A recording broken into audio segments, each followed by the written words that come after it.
À côté du corps sans tête de la gothique, j'ai un sac à main.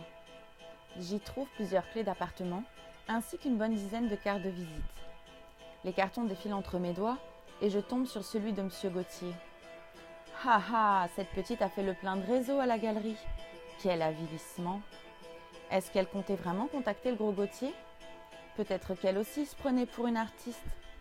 Je mets la carte dans ma poche et décide de partir. Je vais rester sur les murs et vérifier la sûreté de mon appartement. Par la vitre, je verrai bien si je peux y dormir ou si les racailles ont investi les lieux. Je longe les briques et bondis d'une paroi à l'autre. Je me déplace plus vite que jamais. En quelques minutes, un ultime saut propulse mes doigts sur le rebord de la fenêtre. Ça a l'air calme à l'intérieur. Je rentre, toujours sur mes gardes, et la surprise tombe lorsque j'appuie sur l'interrupteur. Ils ont tout saccagé. Mon appartement n'est plus qu'un champ de ruines. Le mobilier explosé, ma literie écorchée et des centaines de débris jonchent le sol. Heureusement, parmi les décombres, je reconnais le carnet. Le legs de mon arrière-grand-père s'avère sauf. Et c'est tout ce qu'il me reste. Enfin, presque tout. Puisque cet escroc de M. Gauthier ne m'a pas payé, les toiles qu'il a transférées chez lui m'appartiennent toujours. J'aurais 2 mots à lui dire entre 2 crapahutages de toit. Je sors par la fenêtre et je sais que je ne reviendrai plus jamais. Pas la peine de faire le ménage.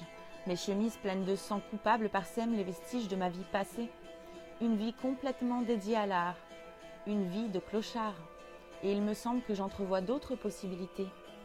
Le carnet contre mon cœur, je cours à la verticale sur les murs de briques. Ça me semble presque naturel maintenant. Je vérifie sur la carte de visite. Je me trouve sur le bon immeuble. Je vois bientôt le vaste dos de M. Gauthier derrière la vitre, car ce gros plein de soupe est en bonne compagnie dans son lit. Alors, je me glisse par la fenêtre entr'ouverte et j'entends le souffle saccadé du vieux sanglier en plein coït. Mais la surprise ne s'arrête pas là.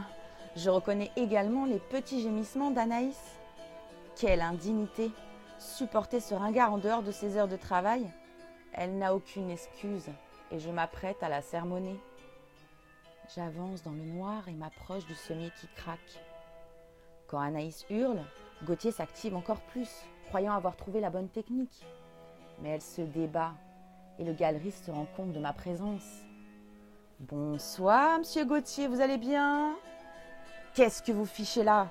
Vous avez ruiné mon vernissage et vous revenez encore me harceler chez moi. Comment êtes-vous entré? Je vais appeler la police. » Calmez-vous, monsieur Gauthier. Je vous rappelle que nous sommes liés par contrat. Or, des vicissitudes récentes me contraignent à revenir au-devant de vous un peu plus tôt que prévu.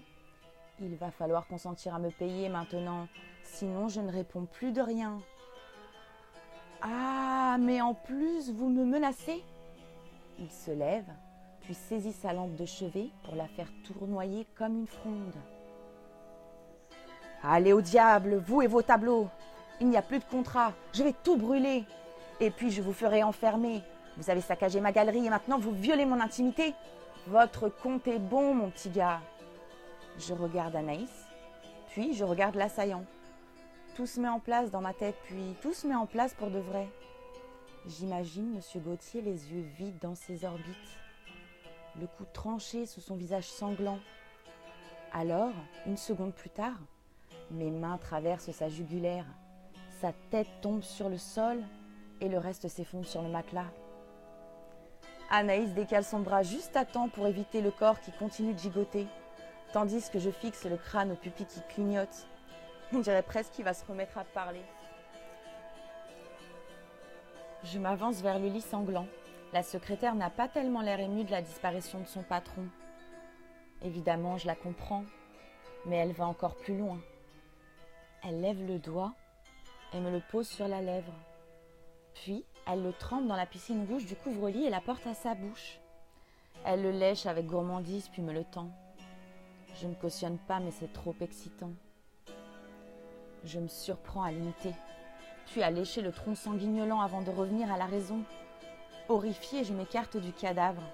Je dois tirer une tête bizarre car Anaïs éclate de rire. C'est quoi son problème? Elle se lève et continue de ricaner comme un succube.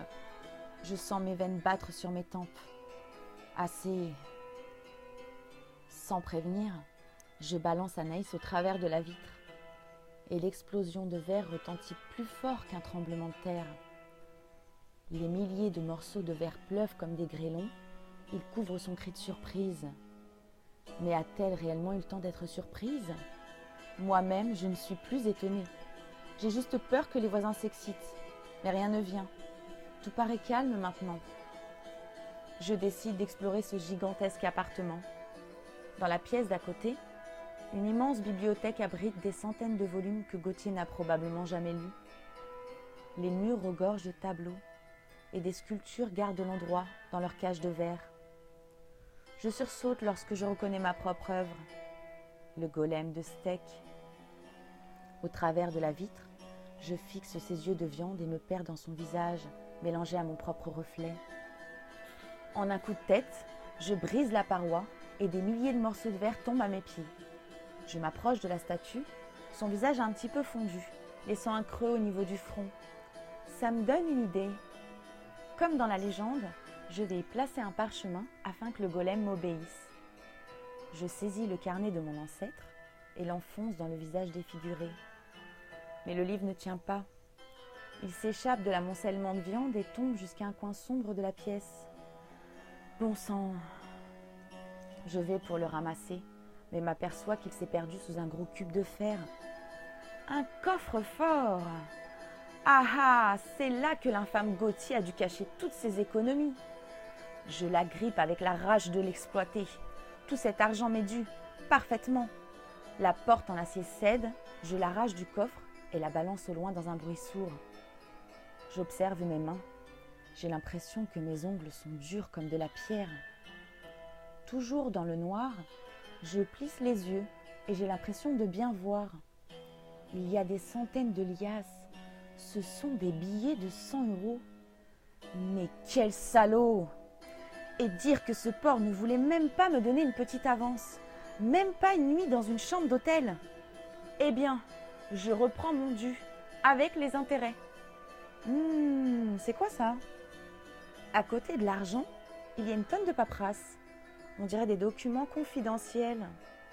Je les feuillette et je vois les fiches de comptabilité.